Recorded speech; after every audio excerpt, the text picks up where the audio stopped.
सभी दर्शकों को सादर प्रणाम। जय श्री कृष्ण। मई 2025 इस महीने की 1 तारीख से लेकर 31 तारीख के बीच में सूर्य और गुरु की क्या स्थिति रहेगी, आज इस विषय पर चर्चा करेंगे। और किन राशि वालों के लिए यह महीना सर्वश्रेष्ठ रहेगा, यह भी इस वीडियो में आप जान पाएंगे। तो आज हम त्रिबल शुद्धि के बारे में बात करेंगे। देखिए, जब भी विवाह का मुहूर्त निकलवाते हैं तो लड़के का सूर्य देखते हैं कि उस महीने में लड़के का सूर्य कैसा है, कब अच्छा है, कब ठीक नहीं है। और लड़की का गुरु देखते हैं, कब लड़की का गुरु अच्छा है, कब लड़की का गुरु अच्छा नहीं है। अगर गुरु अच्छा नहीं है तो विवाह नहीं किया जाता है, और लड़के का सूर्य यदि अच्छा नहीं है तब भी विवाह नहीं किया जाता। इसके अलावा चंद्र शुद्धि भी देखी जाती है। तो आज सूर्य और गुरु के बारे में विशेष बात करेंगे और फिर बाद में आपको चंद्रमा के बारे में भी जानकारी दूंगा। तो यहाँ राशियों का नाम लूँगा, जिन राशियों के लिए जो समय अच्छा है उस समय में मुहूर्त निकलवाना, विवाह करना अच्छा रहता है।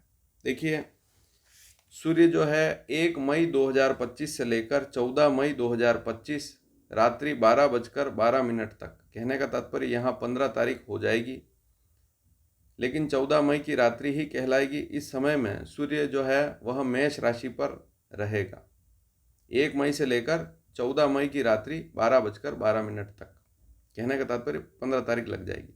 तो ये जो पूरा समय है किन लड़कों के लिए शुभ रहेगा, यह सूर्य, मेष का सूर्य। तो सबसे पहले तो यह बात नोट करें कि तीसरा, छठा, 10वां, 11वां सूर्य हो तो अति श्रेष्ठ स्थिति रहती है। और पहला, दूसरा, 5वां, 7वां, 9वां सूर्य हो तो मध्यम सूर्य कहलाता है। और चौथा, 8वां, 12वां सूर्य हो तो अधिकतर आप जैसे ही पंडित जी के पास जाएंगे, आपका चौथा सूर्य है, 8वां सूर्य है, 12वां सूर्य है, इसमें विवाह ना करें तो अच्छा, तो ऐसा कह दिया जाता है। अब मध्यम सूर्य जो होता है उसमें पूजा भी करवा सकते हैं सूर्य की, लेकिन चौथे, 8वें, 12वें सूर्य में तो बिल्कुल ही मना कर दिया जाता है। देखिए, सूर्य मेष राशि पर रहेगा, ऐसी स्थिति में ये जो शुरू के 14 दिन हैं ये सर्वश्रेष्ठ रहेंगे। जैसे तीसरा सूर्य जो है कुंभ राशि वालों का रहेगा, छठा वृश्चिक राशि वालों के लिए रहेगा, 10वां कर्क राशि वालों के लिए रहेगा, और 11वां मिथुन राशि वाले लड़कों के लिए रहेगा। तो जिनकी कुंभ, वृश्चिक, कर्क और मिथुन राशि है उनके लिए ये जो शुरू के 14 दिन हैं काफ़ी अच्छे रहेंगे, कुंभ, वृश्चिक, कर्क और मिथुन। मध्यम किन के लिए रहेंगे? मेष, मीन, धनु, तुला और सिंह। पहला, दूसरा, 5वां, 7वां, 9वां सूर्य मध्यम होता है। तो मेष, मीन, धनु, तुला और सिंह राशि वालों के लिए मध्यम रहेगा। और मकर, कन्या और वृषभ राशि वालों के लिए चौथा, 8वां, 12वां इस क्रम से रहेगा। मकर चौथा, कन्या 8वां, वृषभ 12वां सूर्य रहेगा। तो इस समय में इनके लिए यह स्थिति रहेगी। तो जो अशुभ स्थिति है, चौथा, 8वां, 12वां सूर्य हो तो विवाह नहीं करना चाहिए। लेकिन यहाँ एक बात नोट करिए, शास्त्रों में यह लिखा है कि सूर्य यदि मेष राशि पर हो तो यह सूर्य की अच्छी स्थिति होती है। इसमें अगर चौथा, 8वां, 12वां सूर्य हो तब भी विवाह किया जा सकता है। तो ये बात जरूर कही है, तो इसे आप नोट कर सकते हैं।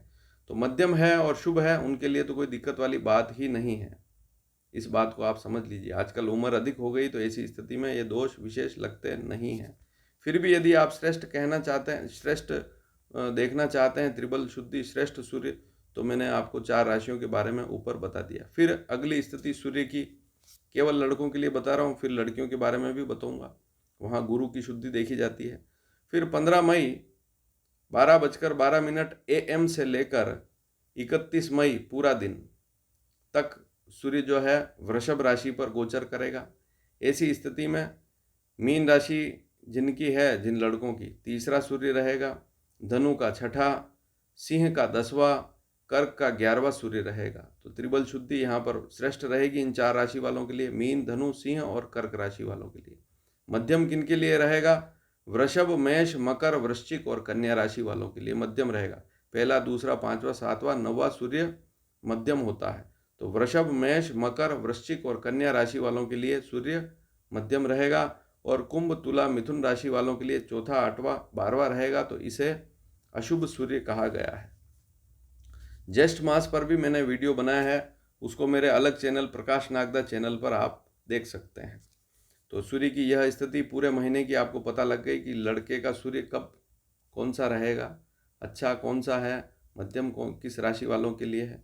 अब यदि लड़कियों की बात करें तो गुरु शुद्धि देखी जाती है, बिना गुरु शुद्धि के विवाह मुहूर्त नहीं निकलता है। वैसे तो आज के समय में लड़कियों की उम्र बहुत ज़्यादा हो गई, ऐसी स्थिति में गुरु शुद्धि की आवश्यकता नहीं है, लेकिन यदि आप देख रहे हैं तो फिर ये स्थिति आपको देखनी पड़ेगी। तो ज्योतिष शास्त्र में कहा गया है कि दूसरा, पांचवा, सातवां, नौवां, 11वां गुरु हो तो सर्वश्रेष्ठ स्थिति रहती है। पहला, तीसरा, छठा, 10वां गुरु मध्यम होता है और चौथा, 8वां, 12वां गुरु शुभ नहीं होता है, अशुभ होता है। अब यहाँ पर कहा गया है कि श्रेष्ठ गुरु है तो फिर पूजा की आवश्यकता नहीं, मध्यम है तो पूजा करवा सकते हैं, और अशुभ है तो विवाह इस समय में नहीं करना चाहिए, ऐसा कह दिया जाता है। लेकिन अधिक आयु में ज्योतिष शास्त्र में कहा गया है कि 18 से, आजकल तो 18 क्या बल्कि 25 से भी अधिक आयु हो चुकी है बच्चियों की, तो ऐसी स्थिति में गुरु शुद्धि की वैसे आवश्यकता नहीं होती है। लेकिन आपको क्लियर कर दूं कि शुरू के जो 14 दिन हैं, जैसे 1 मई से लेकर 14 मई 2025 रात्रि 10:34 तक गुरु जो है वह वृषभ राशि पर रहेगा। ऐसी स्थिति में जिन लड़कियों की मेष, मकर, वृश्चिक, कन्या और कर्क राशि है उनके लिए सर्वश्रेष्ठ गुरु रहेगा, इस बात को आप नोट कर लीजिए। फिर मध्यम किनका रहेगा? वृषभ, मीन, धनु और सिंह, इनका जो गुरु है मध्यम रहेगा इस समय में, शुरुआती दिनों में। और कुंभ, तुला और मिथुन राशि वालों का अशुभ रहेगा, चौथा, 8वां, 12वां रहेगा। फिर 14 मई रात्रि 10:34 से लेकर 31 मई तक गुरु फिर मिथुन राशि पर रहेगा। ऐसी स्थिति में जिनकी राशि वृषभ, कुंभ, धनु, तुला और सिंह है तो उनका जो है गुरु जो है सर्वश्रेष्ठ रहेगा, विवाह में करने में कोई दिक्कत नहीं है।